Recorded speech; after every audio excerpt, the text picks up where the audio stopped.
Car-Boyz!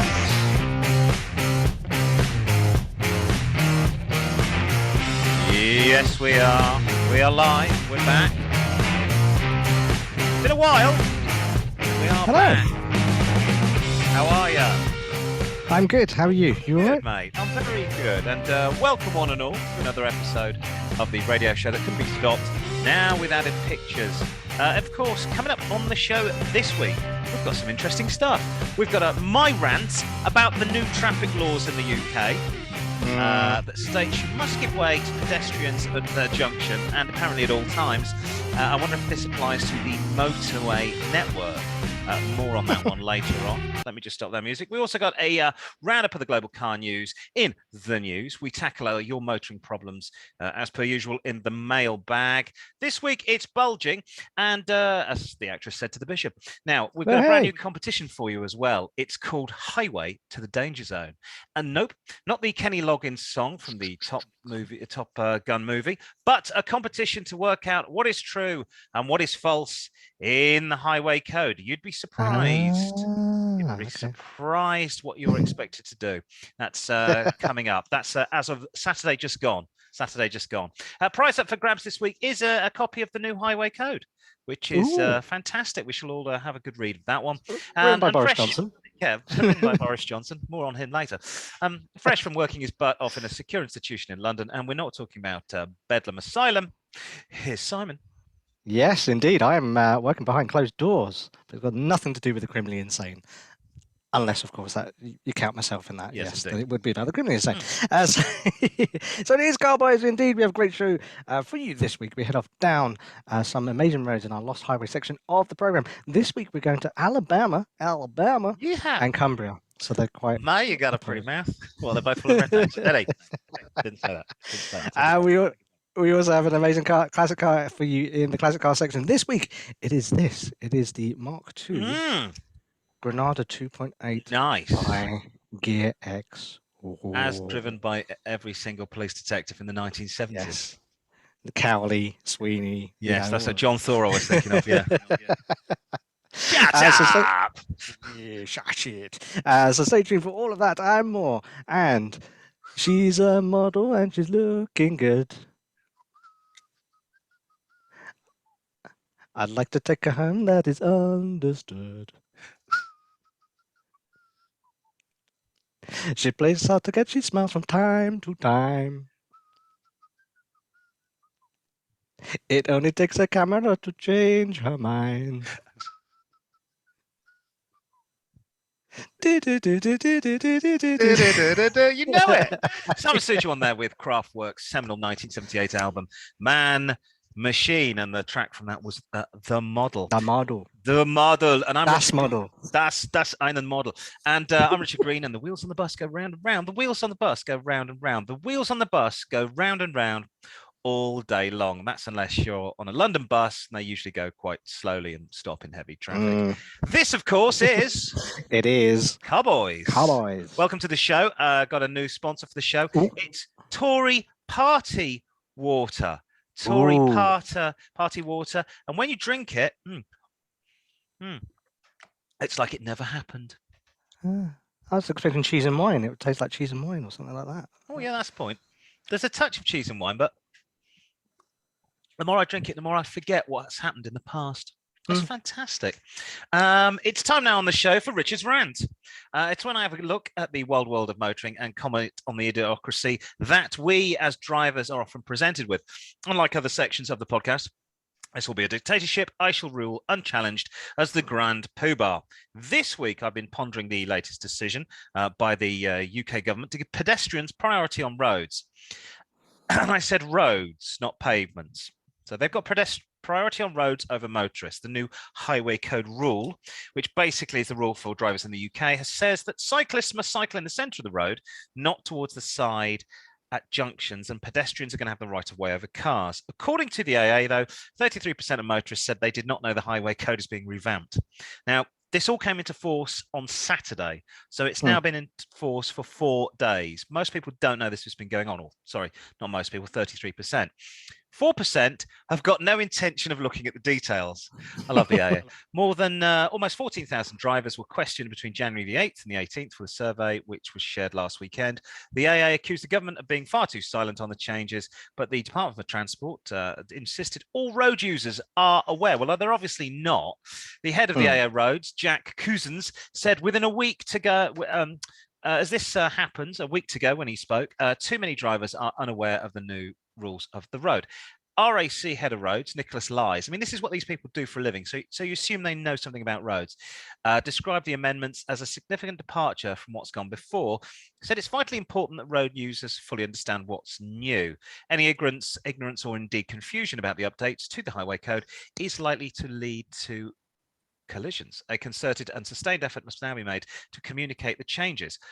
Provisional Department for Transport figures show 4,290 pedestrians and 4,500 cyclists were killed or seriously injured in crashes on Britain's roads in the year to the end of June 2021. But it just isn't motoring groups who are angry with the changes. Duncan Dollimore from Cycling UK said the highway code will happen overnight. It's been the lack of official publicity is frustrating. And he continued, neither walkers nor cyclists know the rules, nor the drivers who are somehow meant to telepathically. It's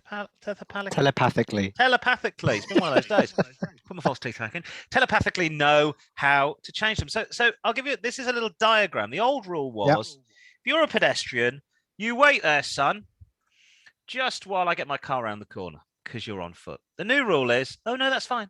You walk straight out. I'll wait for you. The old rule with cyclists is, well, if you could just pull in, I could sort of get round you and I can get on my way. The new rule is, please pull into the centre lane so we can have a tailback of traffic and we'll all drive along the same speed as you, and maybe safer for cyclists. But of course, not very safe for pollution, which will obviously rise as cars go slower. Now, strap in, folks. I'm going to rip the Department for Transport a new one here. Firstly, cyclists for the past 150 years have always pulled to the side of the road to let vehicles past. I cycle.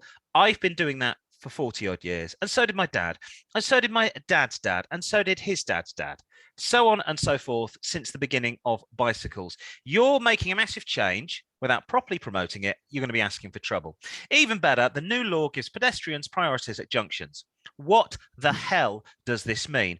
I'll stop at traffic lights to let cars and pedestrians cross at a junction, but if the road is clear of cars and people, off I go. I also tend to go forward at a junction when the traffic light is green. Does this mean I still have to prioritize pedestrians? It's all very confusing. If you applied these rules, if you applied the rule here, where are we? To the West End of London during rush hour, you would never be able to turn that corner. There would just be more and more pedestrians and more pedestrians. They just walk out. They just walk straight out. In no other country in the world are pedestrians prioritized like this. They might be in Holland, but is it a country? It's open for debate. It's a low country if it is. This is very dangerous. There's a reason people don't have this across the world. People are made of flesh and cars are made of metal. Well, apart from my old plastic Citroen, which was made mostly of plastic. So big steel boxes traveling at 30 miles per hour tend to win the argument of who has priority on the road. If some idiot jumps out in front of my car, I am now liable for his, her, them, Z's, Zoom's life. I've noticed over the pandemic that people have also been walking out in front of my car because they've been used to quieter roads. Now the traffic is back to almost pre-pandemic levels. They're still walking out straight in front of my car. Now for the rest of the planet, if you walk out in the car on foot, you will go to jail or you will certainly get fined. This from Japan to America, from Singapore to Switzerland, jaywalking, the act of walking out in front of moving traffic is illegal. You will be fined. Good. I like this. We all know where we stand. Pedestrians stand on the pavement, wait for an open bit of the road, wait for the road to clear, and cars just drive on the road, and if there's lots of pedestrians, probably slow down a bit. As a driver, I promise not to run over a pedestrian if a pedestrian promises not to jump out in front of my car. Not really rocket science. Now, my fear that this is just another green light for people who behave badly on foot, and I guarantee it will lead to fatalities. As ever, two things with this. Go on. One, however many millions have been put into cycle lanes. Yes. What's the point of them then? Exactly, and all the money that's been spent on that.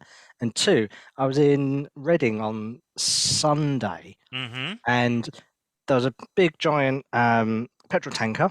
Yes. And as it was turning, it said that warning vehicle, turning left, turning left. So does that mean if a pedestrian gets run over, the company can go, well, no, we gave them warning that we're turning left. You can sit on the back of the lorry. Yeah. I guess so.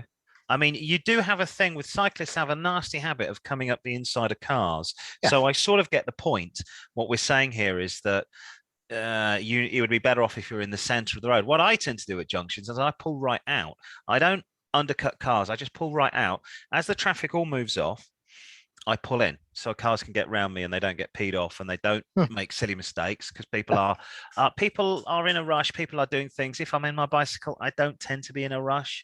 I use my bicycle for pleasure. I don't use it for commuting. There's no way I can use it for commuting. It's too far. I don't think also since the not in the 90s, I think early noughties, they closed down the Central Office of Information, which was the thing that used to do all the clunk click and the Keep Britain Tiny adverts. That doesn't exist anymore.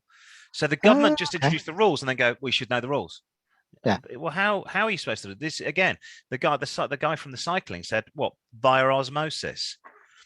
People have been driving for years and years and years are not going to know this. And welcome to London. People drive in London who are not from London. Lots of people who learned to drive in Poland or France or Germany or India, and they don't know. They're going to go, well, hang on, I always thought I was right. All of this has not really been explained to anybody. The cycling one, I don't think. I've been out and about the last few days, but the pedestrian one is quite frightening. Yeah. So beware out on the roads. Shall we have a bit of... and the other good thing that I haven't really done, I think I'm going to talk about it next week, is as of 2022, new cars have to have a warning system. This is an extended rant now. If they go break the speed limit, but it's not legal in the UK. It's only legal in on the continent, on the EU. And I thought, oh, what will that be? A limiter? No, it's just going to be a little audio box that beeps. So like my sat nav, if I go, and apparently you can switch it off. So most people will just switch it off. Another great introduction of a law that nobody's going to pay any notice to. Shall we have some news? Let's have some news. Let's have some news.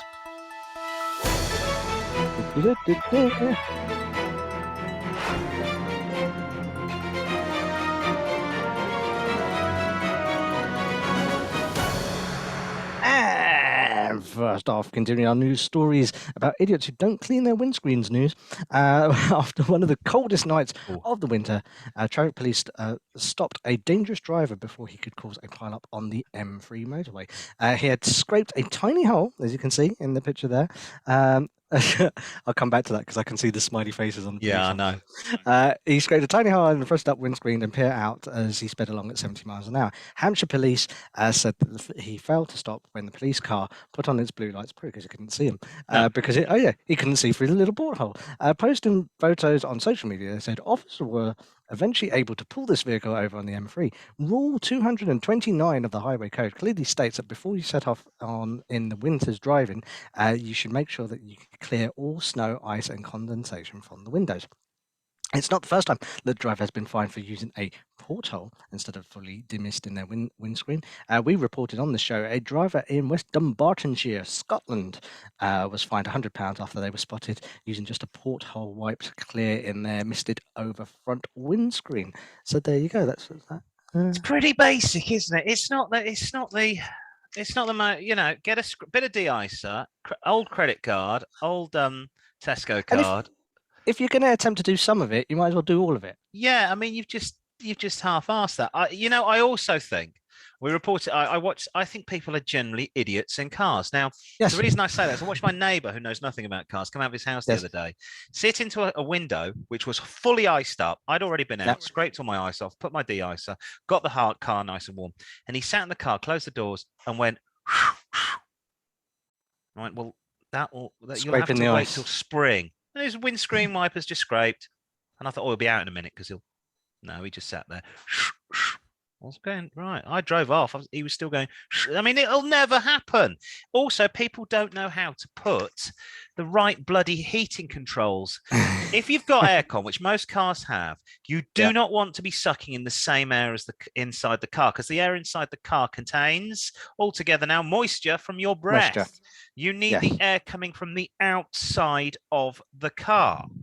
And I think that's what I've amount of times I've sat in taxis going, what is this guy doing? And the front windscreen is like, dude, you're recirculating the interior air. Turn it off. It's unbelievable, isn't it? And those happy little policemen there. Yes. Don't we just smiley face? Yes, always a smiley face. Meanwhile, in RAC rollout, new breakdown vehicle that can't tow a car news. This was a good one. The RAC customers who break down in their cars could soon be attended to by an electric patrol van. Here it is. Look at it. Yes, in all its splendor. There you go. The roadside assistance firm added a pure electric Renault Zoe to its fleet of 1,600 patrol vehicles in the UK's first trial to understand how breakdown providers will be able to operate after new diesel and petrol vans. It's not going to happen, are banned for sale from 2030. However, there are some limitations in terms of capabilities as a recovery roadside vehicle, not least in the fact it can't tow stricken cars from the roadside. Some, though, although not all electric cars, are unable to tow due to the extra weight, putting too much strain on the components, like the brakes, but also potentially damaging the electric powertrain itself. This is because EVs use regenerative systems when slowing. Adding bulk of another vehicle will add a lot more kinetic energy when trying to decelerate, which can overwhelm the electrical system. While the zero emission Zoe, here it is again in bright orange, is unable to hitch a broken motor, the RAC said it can carry all the equipment that's needed to fix 4 out of 5 breakdowns on the spot. The Zoe van E-Tech Chosen, which starts from £26,000, excluding VAT, has an official 245-mile range based on lab measurements. That means it's likely closer or less than 200 in real time, especially when laden with heavy batteries, tires, and tools. The phrase "as useful as a chocolate radiator" comes to mind.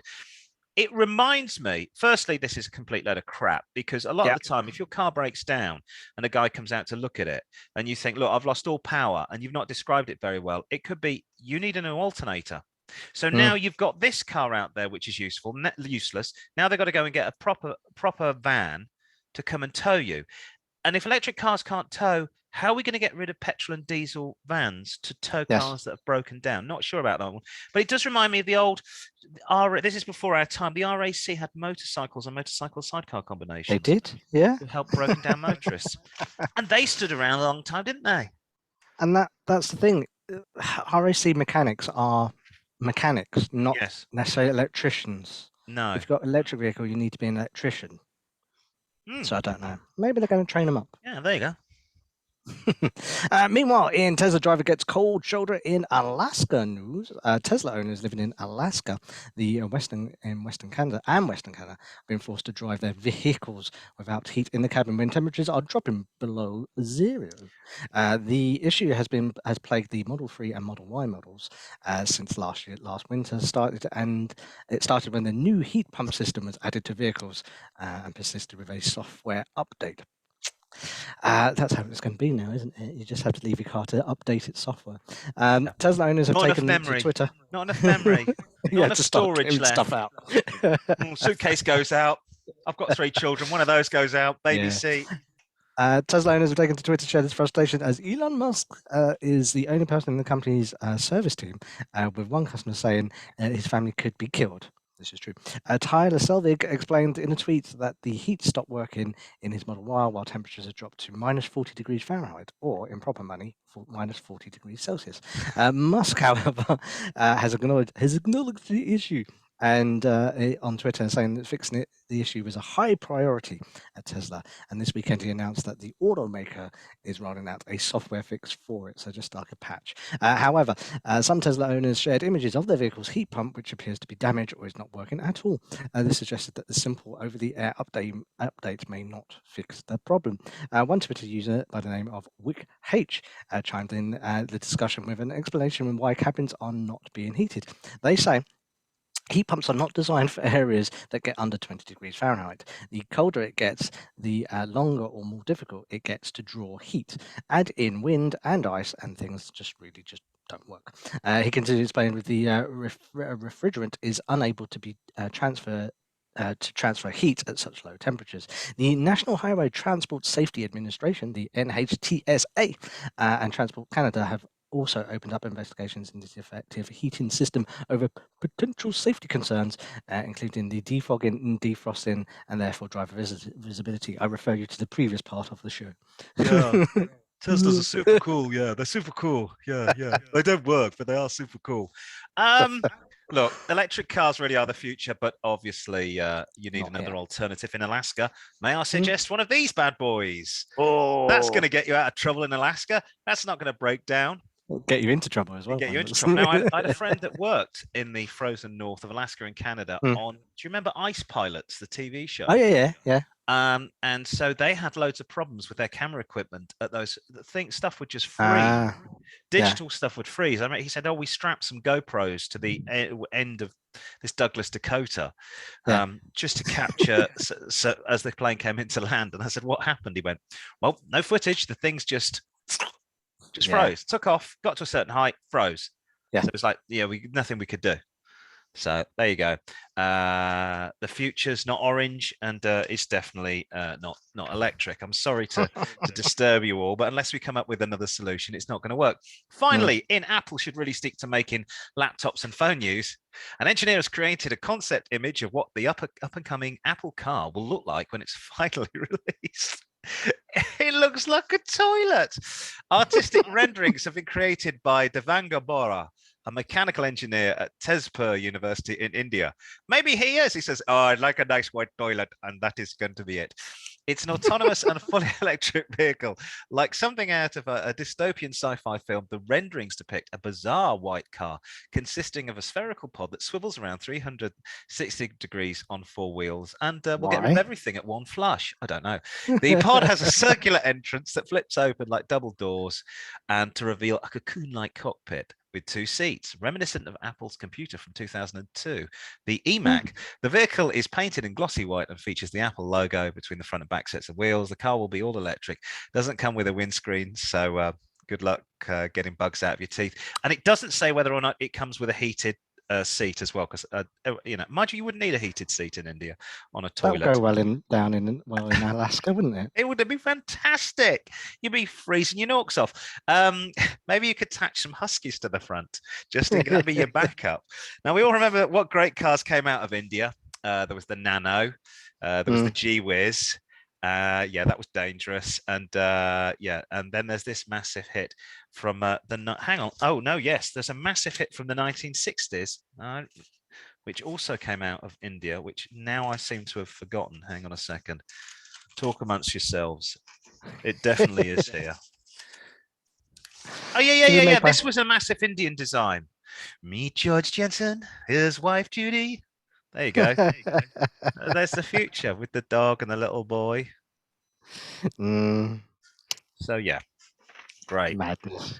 What are they thinking of? This is all pie in the sky. Can you imagine going down to B&Q, or in America if you're watching, Home Depot, and I've got to get a few bits and pieces. You wouldn't be able to get, or even a load of shopping from Lidl. Not possible. Or Aldi. Other supermarkets are available. But that's awful. Fantastic. There you go. I believe it's time to strike up the jazz band and get in the mood. I'm not sure this is going to work for the classic.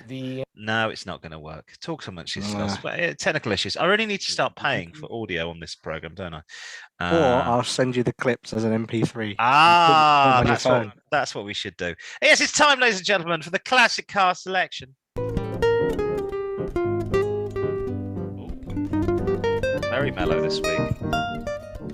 Fresh from the cheese and wine party. Oh, it is. Yeah, this does sound a bit wife swapping in 1970s, doesn't it? Oh yeah, I'll go. Keys in. Just let me go and get the goldfish bowl out, darling. Pop your keys in there. Enough of that. There we go. There you go. Ah, quite fitting because this car is actually from the 1970s. Ah, there you go.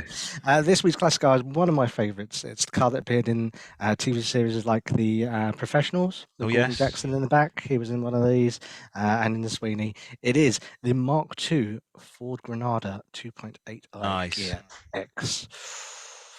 This car was introduced in 1978.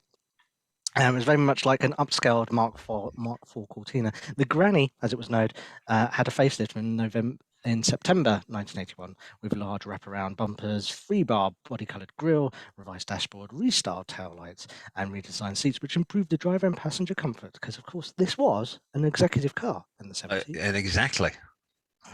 There was also a number of detailed improvements under the shell. New gearbox, new clutch, brakes were revised with semi-trailing rear arm suspension geometry was also altered, and variable rates rear springs became standard across the range. In Europe, the range was headed by a sports executive saloon model. It was the 2.8 gear injection model. It had white metric size alloy wheels. These are actually white. Nice. Oh, nice. Uprated suspension, Recaro seats, deep front valance, and body boot lid spoiler. Is that like balance? Yes, valance. I'm posh. I'm from the I know. I should say valance. You're an Enfield. Talking about.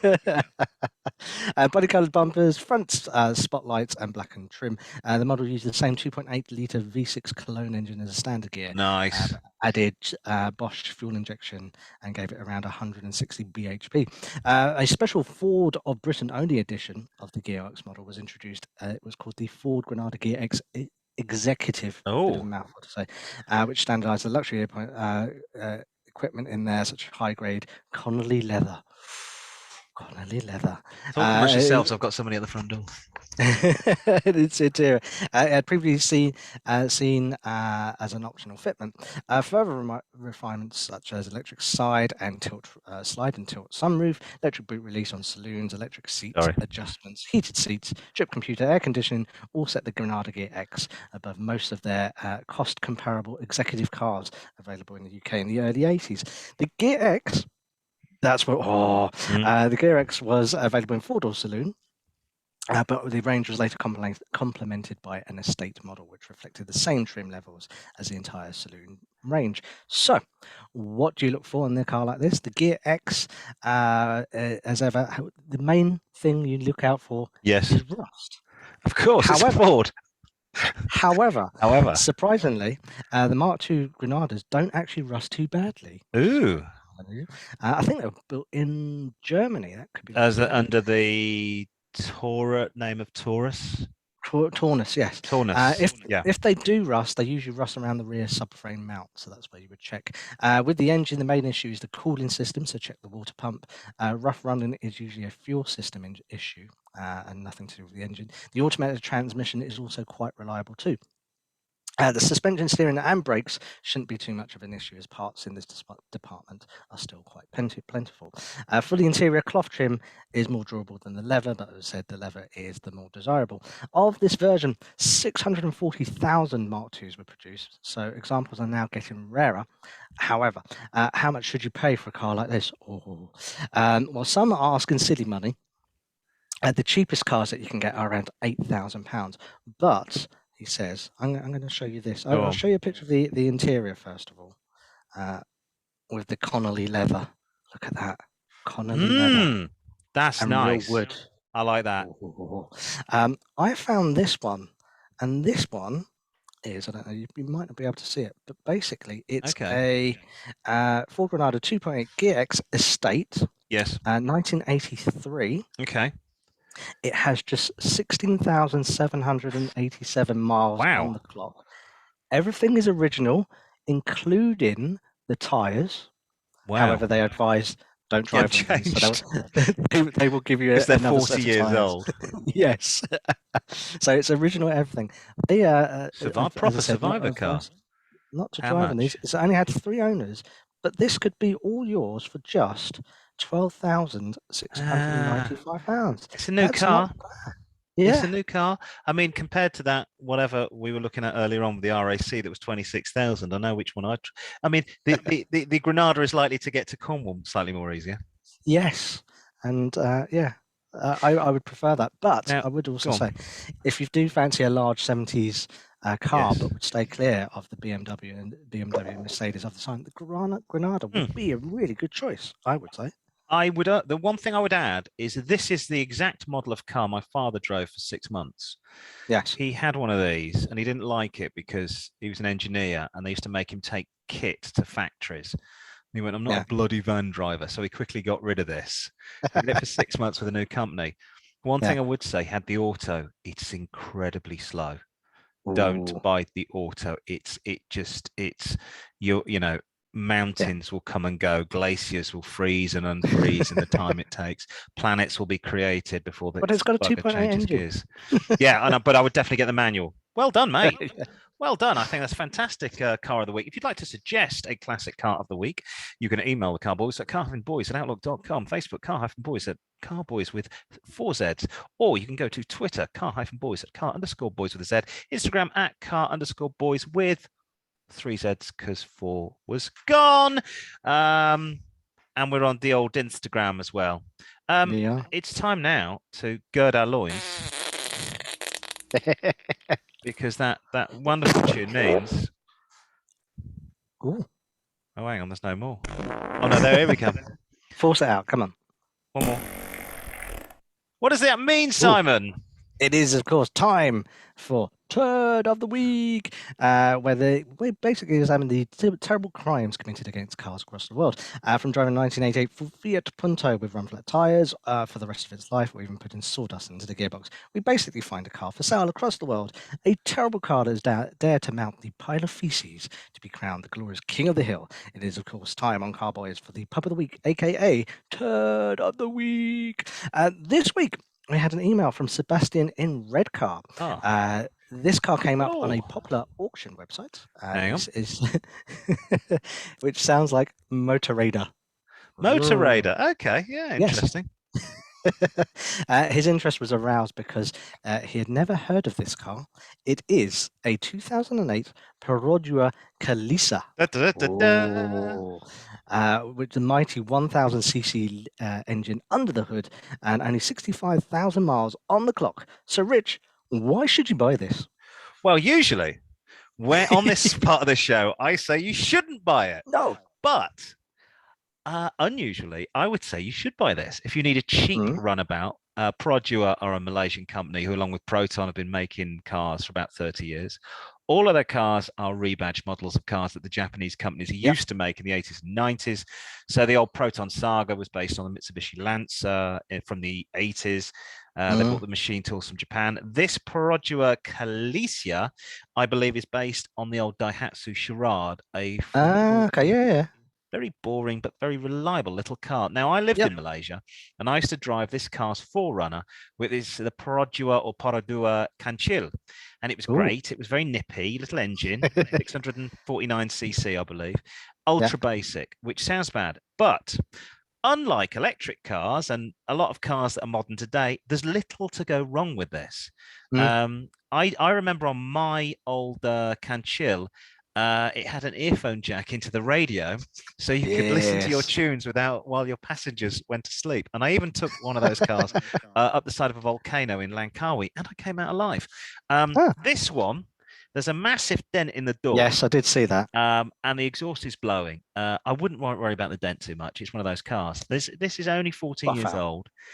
200 quid, I reckon, to fix the exhaust. It's a pup, but it's a pup with legs. Old people bought these. It's probably been well serviced. Also got 9 months left on the MOT. I'd definitely have a bomb round this. Do you know? I'll tell you who I'd buy it for. I'd buy it for if I had a 17-year-old kid. And they were like, first car was going, yep, go on. You can dent that. It's got 65. University mates in there. Yeah. Smoke weed in the car park of B&Q. I know what you students do. In the back of your Kalisia. Everybody will take the mickey. Maybe buy some new exciting wheel trims or do whatever you want. I have seen these in Malaysia with dump valves in, believe it or not. What? Really? Yes. But it's a heck of a lot of car for... Well, did we get the price on this? No, I don't. No, he hasn't mentioned the price. Hang on a second. Let me have a look down here. I think it's about 650. Oh, that's all right. So it's an awful lot of car for a little dent in the side and 200 quid to fix it up, and then 1 litre engine. Insurance. I'd say, Sebastian, you know a pup when you see one. The Perodua Calicia is our pup of the week. Yay. Well done. Run it to the ground. That's all. Run it to the ground, totally. And then just one day you'll have to take it into a field, and like they did on the film with old Yeller, you'll put a bullet in the back of its head, and exactly. nobody will really mind, nobody will care, but you'll have had some fun, and you would have built up your no claims bonus. Well, exactly. Most important of all for young drivers. Oh, quite fitting this week.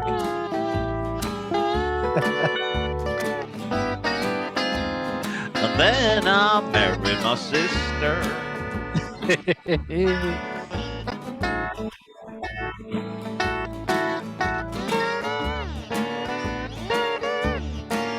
Hang on.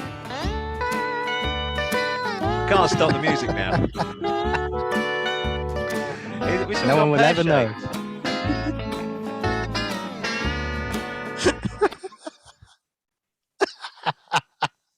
And that music, not at all. It's like Michael Bolton's hair.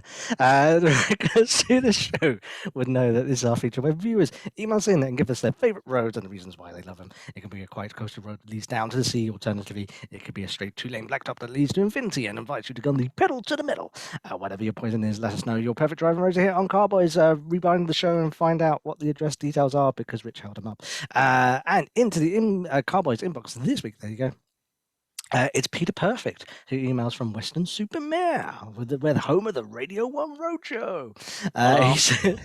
He says, 5 down a 4. Dear Car-Boyz, good to see you on the way to show 100, because of course this is show 98. 98. It would make me happy if you'd highlight Highway 90. We have crashed once already, so that's about right, isn't it?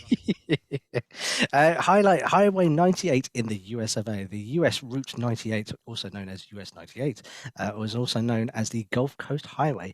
It's an east-west United States highway that runs from western Mississippi to southern Florida. It is established in 1933 as a route between Pensacola, Florida, Alpachicola, Florida, and has since been extended westward into Mississippi and eastwards across the Florida Peninsula. It runs along the Gulf Coast between Mobile, Alabama, and Crystal River, Florida, including extensive sections closely followed by the coast between Mobile and St. Mark's in Florida. He says it's a great road to cruise along. And there are times when there's not much to see, but there are times when it opens up and it's pretty amazing. So that looks pretty amazing. It looks quite nice. What part of the state? That's definitely not Florida, is it? That? That's maybe Alabama. That way, Alabama. Wow. Alabama. That looks amazing. I mean, you probably almost look like you're in Death Valley there. Yeah. I would. I've never done it. Have you ever cruised around America? Never cruising. Never cruised ever. Not even in Southend. No. Not even in Soho on a Friday night. And especially not in Brighton. Well, there we go. Thank you very much for that one. I'll have to check that one out. That sounds very interesting. Finally, Pat Pending, who messages in from Newark. That's Newark, I assume, England, and not Newark in America. Is it New Jersey, Newark? New Jersey. New Jersey, all the mobsters are from. There's no mobsters in Newark in England. I think there's a race course, and that's about it. Dear Car-Boyz, I love your highway section, but want to give you something different. An off-road pass. He says the Honister Pass in Cumbria, here we go, wow, is possible for any vehicle during the summer, but takes more of a challenging drive during the cooler months. The Honister Pass runs north out of Keswick towards Buttermere, then onto the river Cocker, steady, even in autumn and early spring. He suggests it's best undertaken in an SUV as the pass is one of the highest in the Lake District and features some of the region's steepest descents. The reward for the effort is stunning vistas, a real sense of adventure. If you want to develop a taste for lake line passes, head south from here to Ullswater and you can follow the similarly dramatic Kirkstone Pass to Ambleside. I've loads of times I've been to the Lake District, so there are some fantastic driving roads heading north to Carlisle past Keswick. and going Beautiful. north. Yeah. Looks absolutely fantastic. Really good driving road. So I thoroughly Endorse that. encourage. And if you're a fan of Lord of the Rings, I don't know why people always go. So they go all the way to New Zealand to do the Lord of the Rings thing. Well, Tolkien wrote Lord of the Rings, and he based it on his adventures around Snowdonia and the Lake District. So it's easier just to get in a car and go to the Lake District to go all the way to New Zealand. After, yeah. And currently, we can't go to New Zealand anyway because obviously, we're banned from New Zealand. And they control, not just us; everybody's borders, banned from New Zealand. So, if you want to send us your driving roads, there's the usual address. It's time for me to whip out something long and strong. And of course, it's time. Is it time for that already? It is. It is time for the mailbag. I forgot how I play this. Oh, there you go.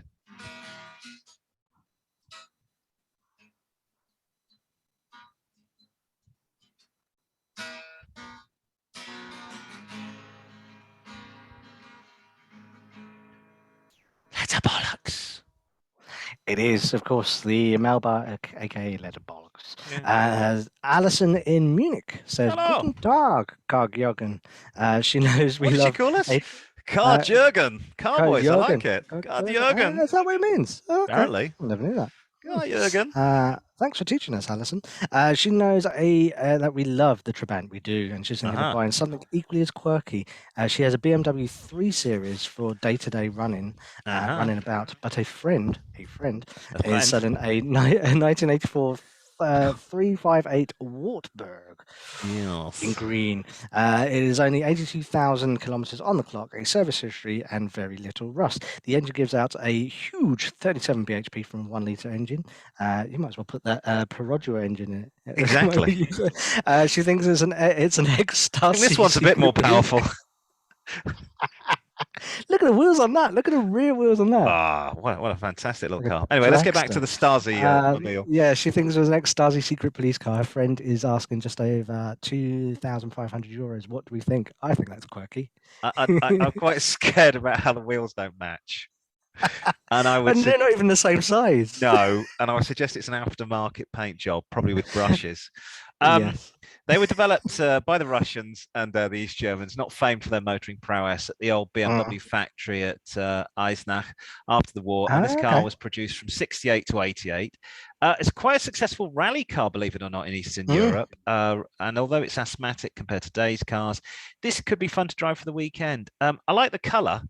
I think the colour's quite cool. I'd get a mechanic to check it out before you buy it, and also join the local Wartburg club so you can get replacement parts, because they are not going to be standard. But do you know what I mean? It is I'm all for quite a unusual lot of cars. money, but it's very unusual. And if she wants something to be a bit silly, and you're going to get noticed in this. Yes, and also, absolutely. Because this thing, I guarantee, will pump out so much blue smoke, you're going to piss off environmentalists, which is I think so too. Always fun.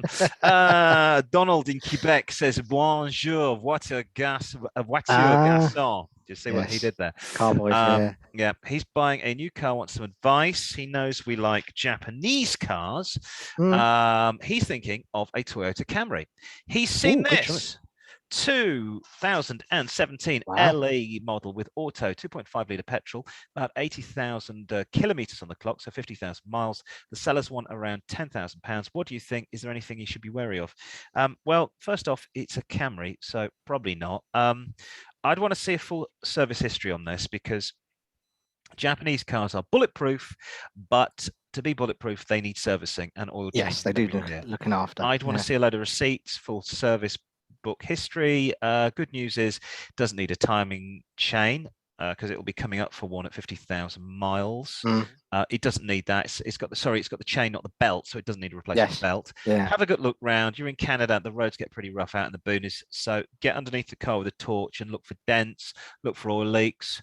Apart from that, the tracking might be out. The tracking might be out a bit, because obviously with potholes and things like that. But yeah, you're right. It's a heck of a lot of car. $10,000, it's never going to let you down. It'll last you a good few years as well. I think it will. Well done. Fantastic. Yeah, why not? Michael from Taunton says he's a long-time viewer, first-time emailer. Nice one. Good to have you on board. He drives a 2003 Skoda Fabia. Last week, another driver clipped his bumper. So not a metaphor for something, Yes, and agreed that it was the third party's fault. His insurance company want to write the car off as a repair. They say it's worth more than the car because I think it has to be. Is it 2/3 of the value? Less than 2/3 of the value of the car. He loves it and he says it's in good condition. It was just just a dent to the bumper. The third party insurer has offered him £600 as a settlement. What shall he do? Well, I'd just take the money and run. Take the money. Okay. Firstly, get underneath the car with a hammer and a little block of wood and see if you can bash that out. Because I reckon you'd get, if you can push that out, there's your dent, and at the side, depending on how bad it is, you might get that fixed for 200 quid. Yeah. If the garage is saying it's going to be, well, that's the other thing. Go to scrapyard. Well, the other thing is eBay. I've just bought my wife, and her sunroof went the other day. Was driving along. It is an 18-year-old Honda, and I flicked the sunroof down, and it went. Okay, now I can't see. Put it back up, and it went. Right, need new one of those. 25 quid on eBay. Bought. It's on its way to me now, and I just got to take the old one off, put the new one on. So that's an option. They always sell bumpers for these things. A new bumper sprayed shouldn't be more shouldn't be more than 600. So you could go down that road, but that doesn't look bad to me. I'd try and knock it out, and then just get one of these guys that goes door to door doing paint repairs, bit of filler. It's a 2003 Skoda. There's a Perodua we can show you. There is a Perodua, or this apparently is freely available from India.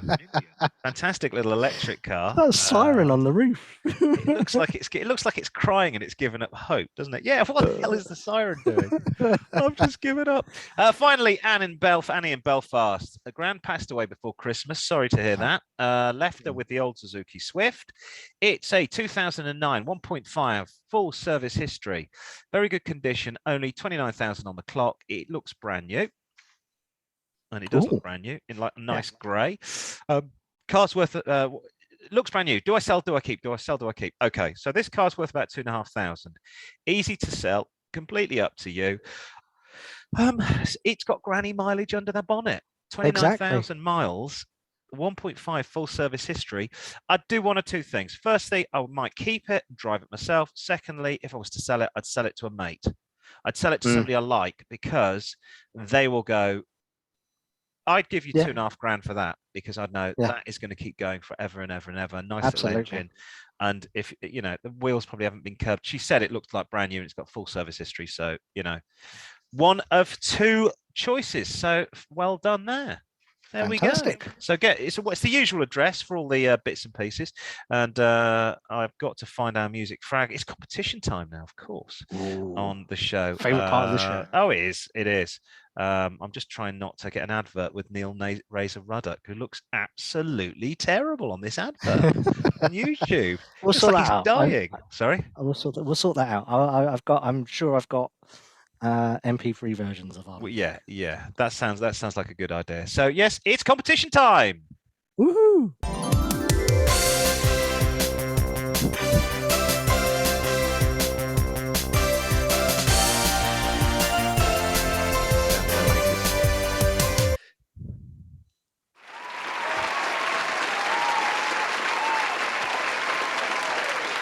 Competition time now on the show, and we'd like to thank one and all and welcome to the part of the show we like to call competition time, because it is competition time.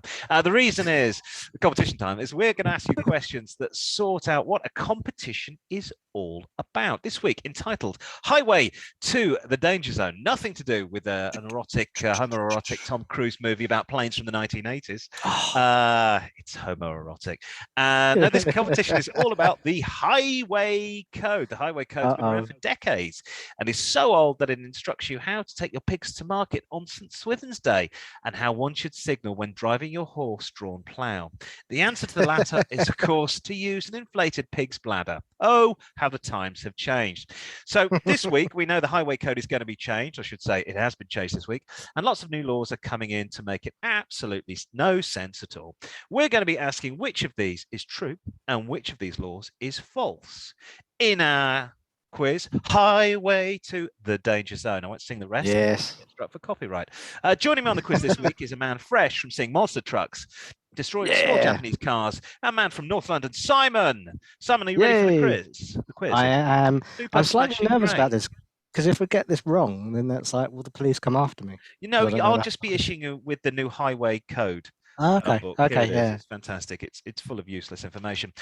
Then I'll begin. The highway code, question 1, has previously stated that road users have equal priority to ensure the safety of those on the roads and pavements, but this law is being changed.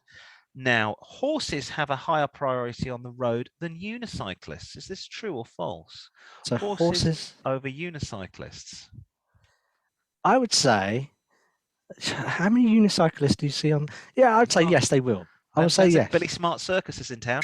That is true. Of course, it's true. It's the opposite of what the rest of the world states, that the bigger you are, the more right you have to the road, known as might is right. Now, the larger the vehicle, the more dangerous they must prioritize the smaller, with lorries at the top, pedestrians at the bottom, and of course, people who ride up fold-up bicycles under the wheel arches of 4x4. There you go. So there's a man prioritizing a horse. I found other photos on the internet you don't want to see. The highway code was when it has been changed. It would require traffic to stop at junctions now to allow pedestrians to cross the road randomly. They've already alluded to this. We already alluded to this earlier in the show. Is this true or false? So you will. The new changes made traffic to stop at junctions to allow pedestrians to cross the road. Is this true or false? I think that's true. That's stupid. Yes, true. I'm afraid it is stupid, but true. There you go. There's a pedestrian just wandering out like a. Oh, hello. You're like, all right there, Sheila. Hard to believe, but the new laws turning at junctions. That's what I was looking at. Required to stop for pedestrians. Good luck in trying to drive around central London. That's actually my dad's car. I wonder if that is my dad. This was from the highway code. Does he use the indicator? Oh no, he's old. She's not even look. That's it. She's not even looking when she's crossing the road. That's fine. You need to wait for me. I'm going to pick up my grandchildren. The new highway code book will require recent immigrants to the UK to take a special test. So they're up to date with the latest road traffic laws as pertains to the British Isles. Is this true or false? They can't. Surely they can't do that. No, I'm going to say that's false. That's correct. It's false. If Mr. Habib from insert a third world nation here has a valid British driving license, he can drive around the world with impunity and doesn't have to be updated with the new laws. And to misquote the Scottish comedian Jerry Sadovich, how do they get so many people into a Nissan Bluebird? I don't know, but they do, don't they? There he is. He's fine. He's absolutely fine. The highway code is also becoming very woke and now refers to drivers as he, him, her, him, she, they, ze, zoo, its non-binary unicorn, and a myriad of other LGBTQ pronouns. Is this true or false? True or false? No, I can't believe. No, I can't believe that's true. It is, of course, false. It's false. Road users are only required to call each other wankers when being held up at the junction. There you go. There you go. One amendment to the highway code. Louise and friend, whoever the friend is in the front. I think it's something from South Park with Mr. Garrison.